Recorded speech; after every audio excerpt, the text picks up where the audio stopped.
सगळ्यांचं सर्वप्रथम स्वागत आणि आभार।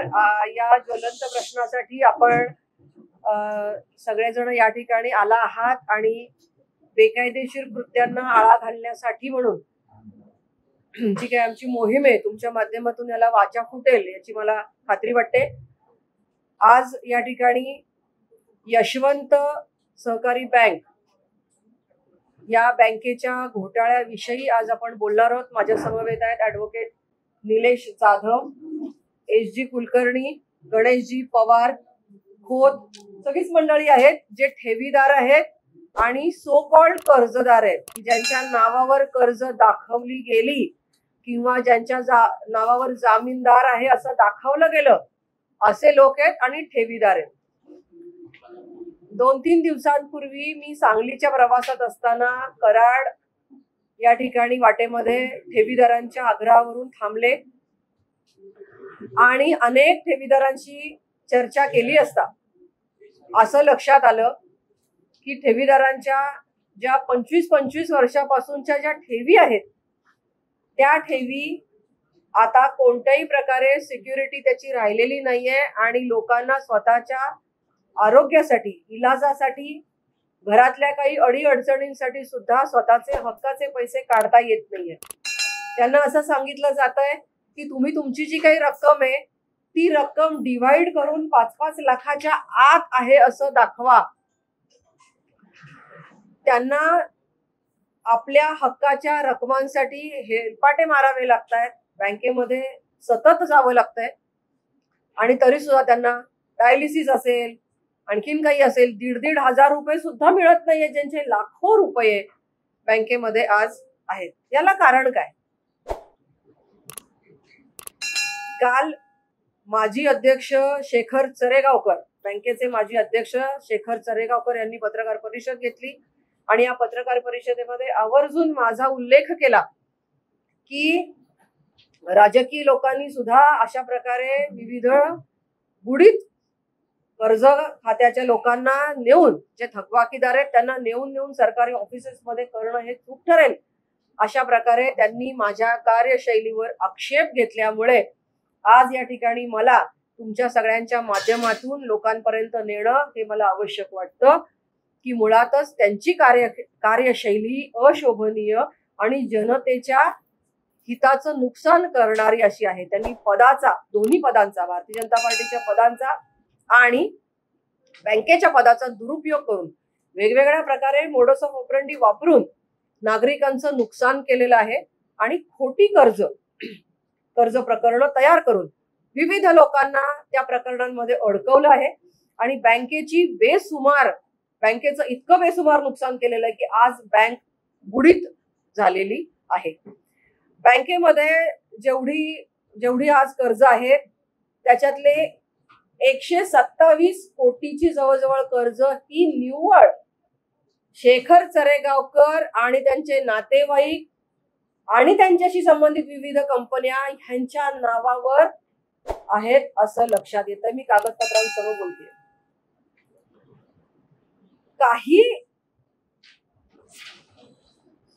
त्यांनी असं एक विधान केलं होतं की माझ्या नावावर एकही कर्ज नाही। मी आता इथे आवर्जून सांगू इच्छिते की वेस्ट एंड स्पा किंवा युनिव्हिजन मेटल वगैरे सारख्या कंपन्यांमध्ये तर ते स्वतः पार्टनर आहेत आणि अशा ठिकाणी सुद्धा त्यांनी कर्ज घेतलेली आहेत। त्यामुळे त्यांनी आपल्या पदाचा दुरुपयोग करून स्वतःच्याच बँकेतून कर्ज घेतली, काही कर्ज ही दुसऱ्यांना दिली अशी दाखवली आणि स्वतःच त्याचे फायदे करून स्वतःच्या बँकेमध्ये ते पैसे वळवले, अशी विविध प्रकरणे असलेल्या रकमेतील 90% कर्ज ही शेखर चरेगावकर आणि त्यांच्या नातेवाईकांच्या नावावर आहे। त्याच्यावर कोणत्याही प्रकारचं व्हॅलिड तारण नाही, शहानिशा न करता दिलेली कर्ज असल्यामुळे आज एनपीए अकाउंटचा पर्सेंटेज खूप जास्त झाल्यामुळे आज बँक या विशिष्ट अडचणीमध्ये आलेली आहे। म्हणून ठेवीदारांचे पैसे आज बँक देऊ शकत नाही आणि मग हे ठेवीदारांचे पैसे आज बँक देऊ शकणार नसल्यामुळे बँक एकदा बुडीत बनून डिक्लेअर करायची आणि आरबीआयचा जो रूल आहे त्यानुसार 5 लाखाच्या आतलं ठेवी दाखवून ती शासनाकडनं त्यांची जी ठेवीची रक्कम आहे ती वसूल करून घ्यायची। अशा प्रकारे नागरिकांना फसवणे, सरकारला फसवणे, आरबीआयला फसवणे याच्यासाठी पदाचा वापर करणे, अशा विविध प्रकारे चरेगावकर आणि असलेल्या संचालक मंडळींनी आपली कार्यशैली वापरलेली आहे. आमची मागणी आहे की असलेल्या खोट्या कर्ज प्रकरणांमधून कर्जदारांना बाहेर काढलं जावं. खोटे जामीन, खोटे तारण, खोट्या जमिनींची तारणं, इस्टेटी जप्त करणे, 101 चुकीच्या नोटिसा, हे जे काही दिलेलं आहे याच्यामधून नागरिकांना बाहेर काढणे, ठेवीदारांचे पैसे देण्यासाठी म्हणून संचालक मंडळ जे आहे यांची कडक चौकशी करून प्रामुख्याने अध्यक्ष यांच्या सगळ्या मालमत्ता जप्त करून त्याच्या लिलावातून ठेवीदारांचे पैसे परत दिले जावेत.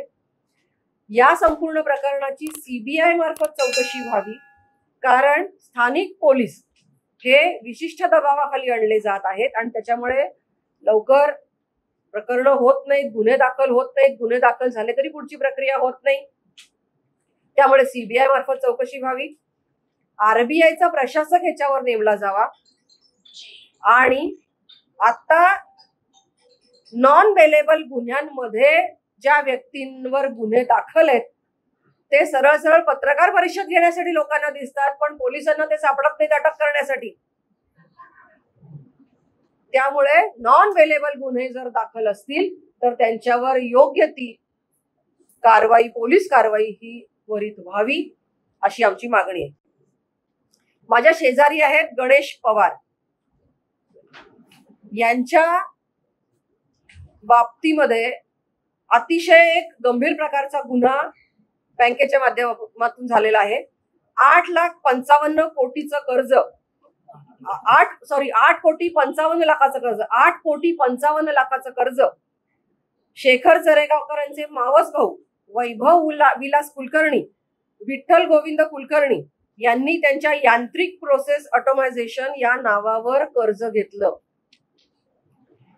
हे प्रकरण मंजूर केलं, कर्ज प्रकरण यशवंत बँकेतून, आणि हे कर्ज प्रकरण सहभाग कर्जातून होतं. म्हणजे चिखली यवतमाळ बँक, चिखली बँक आणि यशवंत बँक या तिघांचं मिळून कन्सोर्शियमचं कर्ज होतं. आणि 8,55,00,000 तारण काय, तर 10 गुंठ्याची जागा, ज्याची व्हॅल्यू 1 कोटी सुद्धा नाही आणि ज्याच्यावर 3-3 वेळा ऑलरेडी दुसरीकडे तारण दाखवलेलं आहे, अशी 10 गुंठ्याची जागा 8,55,00,000 कर्जाला तारण म्हणून दाखवली आणि त्याच्यावर यांना माहितीच नाही की यांना जामीनदार दाखवलं. 2020 साली हे कर्ज मंजूर झालं जे नातेवाईकांना. 2022 साली यांना अचानकपणे एक नोटीस आली की तुम्ही या विशिष्ट आशयाचे जामीनदार आहात, ज्याच्यावर यांची सही नाही. आणि यांची सही नाही हे कोण सांगतंय, हा रिपोर्ट सांगतोय. हा फॉरेन्सिक रिपोर्ट आहे की जामीनदाराची सही खोटी दाखवली आहे. इथे लिहिलंय डिसिमिलर, आणि कसं डिसिमिलर, ह्याचे वेगवेगळे, त्या सहीचे वेगवेगळे भाग करून कसा त्याच्यात फरक आहे हे सगळं सांगितलंय. यांची सहीच नाहीये ती, आणि यांना जामीन दाखवलं.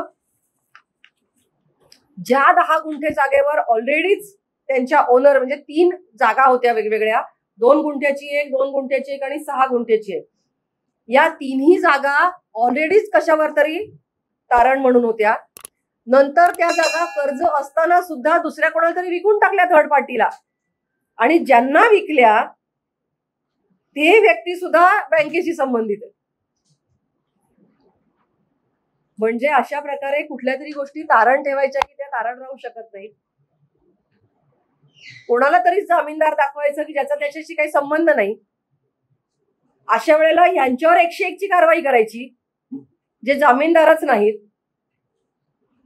आणि 101 ची कारवाई करत असताना सहकार खातं, जिल्हाधिकारी कधीही बँकेकडे कुठल्याही प्रकारे डॉक्युमेंट्स जे दिलेत ते स्वीकारून 101 ची कारवाई आणि जप्ती करतात. अशा प्रकारे विविध उदाहरणं आहेत. SD कुलकर्णींबद्दल, ज्यांच्या बरोबर या दोघांनाही घेऊन मी एक प्रातिनिधिक स्वरूपात आम्ही माननीय अमित शहा साहेब यांना भेटलो.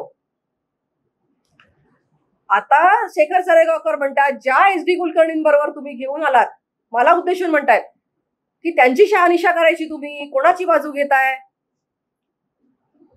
ज्या SD कुलकर्णींना आता आपण समोर पाहत आहात त्यांच्या बंधूंनी आत्महत्या केली अशा खोट्या कर्ज प्रकरणामुळे. 48 लाखाचं कर्ज त्यांच्या बंधूंना मंजूर केलं.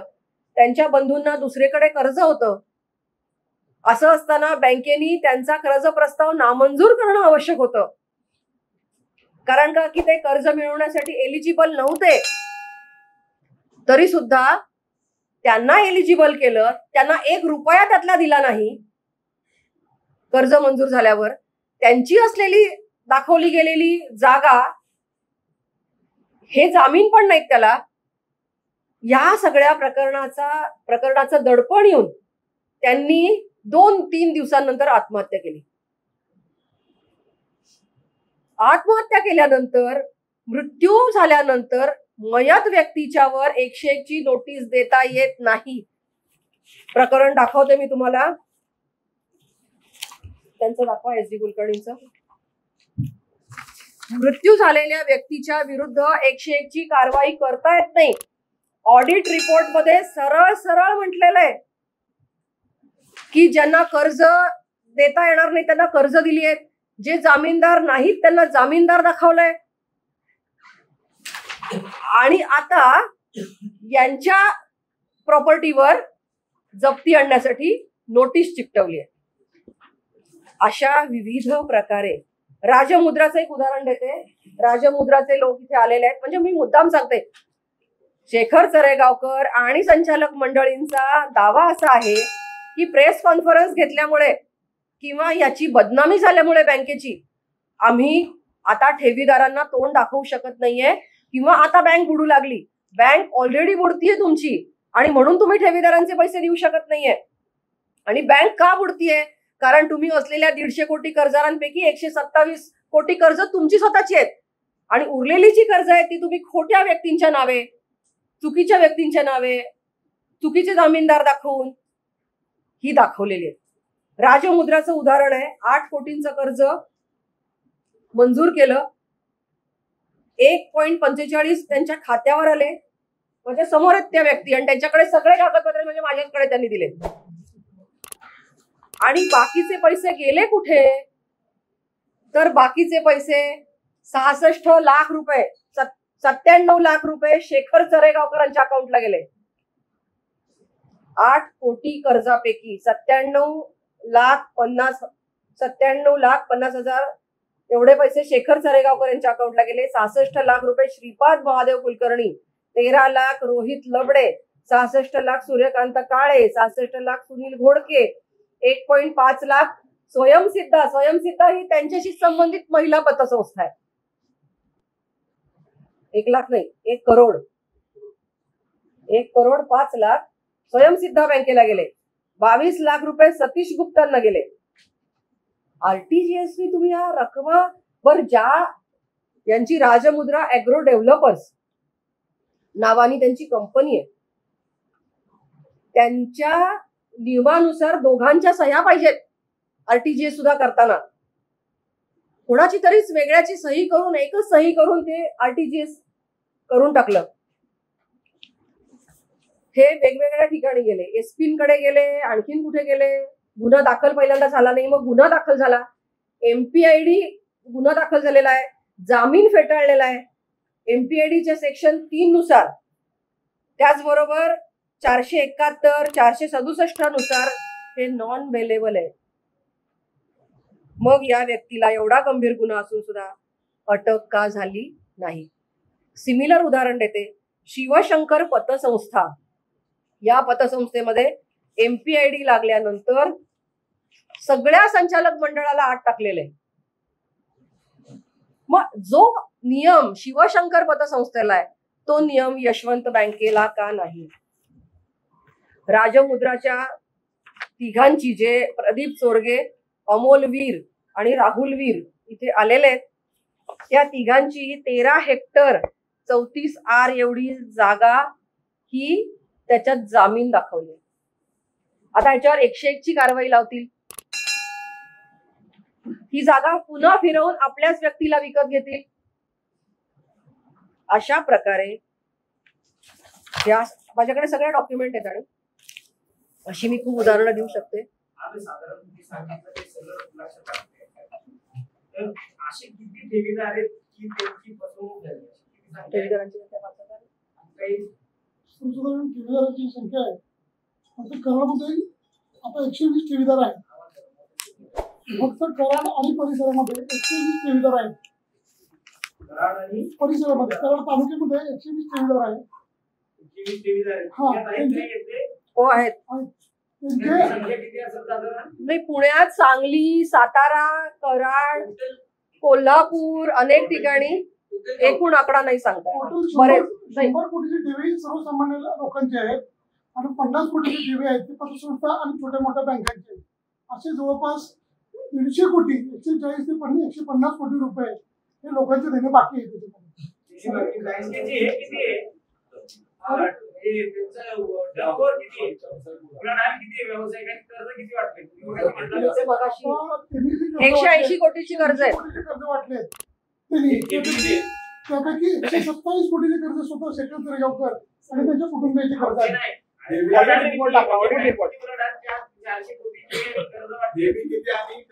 आमची उलाढाल 230 कोटीची आहे.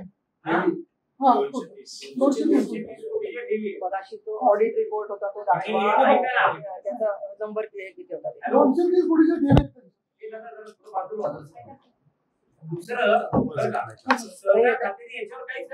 सहकार खात्याने काही कारवाई केली नाही. गेल्या 3 वर्षाचे ऑडिट रिपोर्ट आम्ही सहकार खात्यामध्ये पुटअप केले, त्यांच्याकडेही आहेत. परंतु सहकार खात्याने एवढी गंभीर नियमित आणि मित्र असून सुद्धा त्याच्यामध्ये कुठल्याही पद्धतीची कारवाई केलेली नाही. गंभीर प्रश्न उठले सहकार खात्याने त्याच्यामध्ये ऑडिट रिपोर्ट मध्ये. बघा मी तुम्हाला वाचून दाखवतो. कर्ज वाटप रकमेमध्ये गंभीर अनियमितता 40 कोटी 16 लाख रुपये नुसत्या एका प्रॉपर्टीला कर्ज दिलेलं आहे. तर ही प्रॉपर्टी कुठली आहे?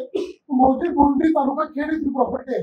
ही प्रॉपर्टी राही विठ्ठल कुलकर्णी यांच्या नावाने आहे. त्या राही विठ्ठल कुलकर्णी ह्या शेखर तरेगावकरांच्या वहिनी आहेत. म्हणजे विठ्ठल गोविंद कुलकर्णी यांच्या ते पत्नी आहेत. विठ्ठल गोविंद कुलकर्णी हे तथाकथित सीए आहेत आणि पुण्यामध्ये प्रॅक्टिस करतात. तर त्यांनी ऑडिट रिपोर्ट गेले, तिन्ही ऑडिट रिपोर्ट मध्ये त्यांनी सांगितलं की सगळ्या गैरकारभार हा गैरकारभार आहे त्याच्यावर. बँकेने याच्यावर हे काहीच नाही केलं. बँकेने कुठलीही कारवाई केलेली नाही. सहकार खातं, पोलीस खातं, कोणतंही खातं याच्यामध्ये आजपर्यंत कारवाई न करता का गप्प बसलं हे समजत नाही. मी गेली कित्येक वर्ष, मी जवळजवळ 3 वर्ष या बदल्या काही लोकांच्या संपर्कात आहे. मला काल परवा पण असं कळलं की जे लोक माझ्या संपर्कात आहेत त्यांना धमकावण्याचा प्रयत्न झाला, त्यांच्या माध्यमातून मला पुन्हा धमकावण्याचा प्रयत्न झाला. त्यांनी अशा प्रकारे वाक्यरचना केली की ताईंनी आता याच्यामध्ये पडायला नाही पाहिजे, याची आम्ही व्यवस्था करू. मागच्या वेळेला त्यांचं तिकीट आम्ही कापलं होतं, याही वेळेला त्यांना लक्षात येईल. हे मी ऑन रेकॉर्ड बोलतेय. सहकार खातं सरकार म्हणूनच सहकार आयुक्त किंवा सहकार मंत्री बाबासाहेब पाटील काय बाबासाहेब पाटील यांच्याकडे जर भेटते का? त्यांना काही तक्रार केली का की एवढं जर गंभीर आहे सहकार आयुक्तांकडून भेटून मागणी केली का नाही? काही बँक आता चालू आहे का? बँकेवर प्रशासकीय का काय परिस्थिती काय? अध्यक्ष बँकेवरती प्रोसिजर नाहीये. आम्ही याच्यापूर्वी आता जे गव्हर्नमेंट आहे त्याच्यापूर्वीचे जे सहकार मंत्री होते त्यांच्याकडे त्यांची डिस्क्वालिफिकेशनची केस सुद्धा चालू होती. मग त्याच्यामध्ये फिर्यादी जे होते ते एस.डी. कुलकर्णी आहेत, ते आहेत तिथे उपस्थित आज रोजी. याच्यामध्ये पूर्वीचं जे गव्हर्नमेंट होतं ज्यावेळेला याच्यापूर्वीचे गव्हर्नमेंट होतं महाविकास आघाडीचं, त्या काळापासून हा आम्ही लढा देतोय. आणि मी सुद्धा वेळोवेळी इथं सरकार भवनमध्ये बऱ्याच वेळा येऊन गेलेलो आहे. तर सगळ्या तक्रारी आम्ही त्यांच्याकडे दिलेल्या आहेत. ऑडिट रिपोर्ट पासून सगळे पुरावे मी त्यांच्याकडे सादर केले. आता एखादा कर्जदार असतो किंवा जामीनदार असतो, तो जामीनदार जास्तीत जास्त 2 प्रकारांमध्ये असतो. पण याच्यामध्ये राही विठ्ठल कुलकर्णी या 59 ठिकाणी कर्जदार आणि जामीनदार दाखवलेले आहेत. म्हणजे त्यांच्या वहिनी आहेत. स्वामी तीर्थ प्रमोटर्स अँड डेव्हलपर्स 21 ठिकाणी आहेत. ऑडिट रिपोर्ट मध्ये आहे, ऑडिटरचा शेअर आहे त्याच्यामध्ये, त्याची कॉपी मी तुम्हाला सर्क्युलेट करतो. त्याचबरोबर देवराज गुळ उत्पादक कंपनी जी करमाळ्याला आहे त्याच्यामध्ये 17 ठिकाणी जामीनदार दाखवलेले आहेत. त्याच्यामध्ये म्हणजे एकच माणूस फिरून फिरून जामीनदार कर्जदार असं दाखवतो. यांनी स्वतःची मिळकत वाढवण्यासाठी हे सगळ्या पैशाचा दुरुपयोग केलेला आहे. आम्ही गेलो होतो आणि आम्ही परत जाणार आहोत. या ज्या वेळेला आम्ही गेलो त्या वेळेला आम्ही एसपींकडे गेलो, आम्ही याच्या आधीच्या याच्यामध्ये सुद्धा सहकार मंत्र्यांना भेटलो, आम्ही आणखीन वेगवेगळ्या लोकांना भेटलेलो आहे. केंद्रात आता आम्ही रिसेंटली गेलोय. आम्ही ज्या अधिकाऱ्यांना भेटलो ते अधिकारी आम्हाला सांगतात आम्हाला यांचे फोन आले त्यांचे फोन आले. मी ऑन रेकॉर्ड आता कोणाचंही नाव घेणार नाही, परंतु अधिकाऱ्यांवर दबाव टाकून नागरिकांचं नुकसान करतायत आणि त्याच्यामुळे आज आम्ही वरपर्यंत जाण्याची वेळ आम्हाला आली. आम्ही देवेंद्रजींकडे सुद्धा जाणार आहोत. मागच्या वेळेला आम्ही देवेंद्रजींकडे गेलो होतो, आम्ही पुन्हा एकदा देवेंद्रजींकडे जाणार आहोत. माननीय अमितभाई शहा यांनी आम्हाला हे आश्वासन दिलेलं आहे की ही चौकशी जी आहे इथून पुढच्या काळामध्ये आम्ही सीबीआय मार्फत करूया आणि आरबीआयचा प्रशासक नेमण्यासाठी सुद्धा ते सकारात्मक आहे.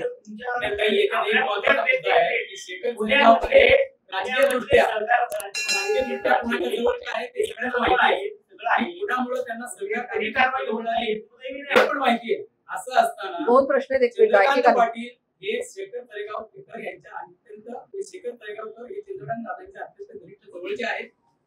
त्यातल्या त्यात ही काही मल्टी स्टेट बँक नाही, ही स्टेट रजिस्टर बँक आहे. त्यामुळे इथे सहकार मंत्री राज्याचे सहकार मंत्री यांच्याकडे तुम्ही सोडून किंवा इथे सहकारातले केंद्रातले राज्यमंत्री सोडून तुम्ही अमित शहाकडे जाताय. पण इतर सगळं काही असताना त्यांचे पॉलिटिकल रिलेशन त्यांच्याकडे का जातो? त्यांचाच दबाव नाही, त्यांच्याकडे सुद्धा गेलेले आहेत, त्यांच्याकडे सुद्धा जाऊन आलेले आहेत, ते सुद्धा दखल घेतील याची आम्हाला खात्री आहे. धमकीचे मेसेज कोणी दिले? त्यांचा बंधू शार्दूल सुरेश चरेगावकर. याच्यात संबंध आहे त्यांचा घोटाळा, भाजपशी नाही, धमकी.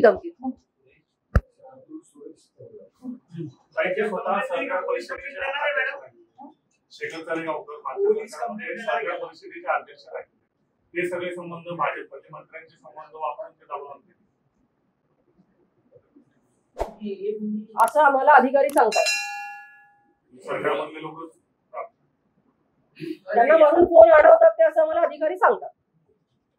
ऑडिट रिपोर्टवर 83 आणि 88 कारवाई झाली का जबाबदारी फीस करण्यासाठी? आता तळेगावकर चेअरमन आहे तर दुसरी बॉडी आहे? आता महेश जाधव म्हणून चेअरमन आहेत. ती बॉडी नाहीये पहिली आहे ना, तळेगावकरची बॉडी आहे, चरेगावकर नाहीये. चेअरमन ते नाही. नाही 78 ची कारवाई याच्यावर अपेक्षित आहे. 78 अंतर्गत कारवाई झाली तर सरकार संचालक मंडळ बरखास्त होऊ शकते, साधी प्रोसिजर 78 सी. तर त्याच्यासाठी तुम्ही काय प्रयत्न करणार आहात? कारण हा दोन प्रकारचा लढा आहे. एक तर तुम्ही म्हणताय पोलीस केस आणि फसवणूक हा एक प्रकारचा आहे, आणि सहकार रजिस्टर म्हणजे सहकार आयुक्ताच्या कक्षेतला एक लढा आहे, तोही चालू आहे. सहकार आयुक्त तोही चालू आहे. लढा आहे. त्याच्यासाठी तुम्ही रीतसर चौकशी आणि रीतसर कंप्लेंट केलेली आहे, दिलेली आहे. आता याच्या पुढची दिशा काय आहे? सरकार आयुक्ताच्या कार्यालयात जाऊन उपोषणाला बसणार आहात का? इथं काही असेल आता आम्हीच किती सारखं उपोषण करायचं? आपलं विचारून घेतलं. ठेवीदार मला म्हणत होते आपण उपोषण करूया, म्हटलं आपण नको उपोषण करायला, आता दुसऱ्यांना थोडा उपवास घडू दे. घेरा वगैरे घाला ना तुम्ही सगळे सिरियसली जर पण यापुढे गेले असतील आणि सहकार आयुक्त कारवाई करत असतील, हे मंत्री संत्री सगळे सोडून द्या. सहकार आयुक्ताचं काम आहे कायद्यानुसार जर 3 ऑडिट रिपोर्ट हे आले तर 88 ची आणि यांची कारवाई व्हायला पाहिजे ना. ती होत नसेल तर म्हणजे जर उद्या कोणी फोन केला आणि सहकार आयुक्त कारवाई करत नसेल तर त्याला काय अर्थ येईल? त्यामुळे माझं असं म्हणणं आहे, त्यामुळे मी तुम्हाला प्रश्न विचारला की सहकार आयुक्तांची तिथं जाणार आहात का नाही, तिथं घेराव घालणार आहात का, काय उपोषण करणार, दगडफेक करणार, काय म्हणजे ठीक आहे असेल.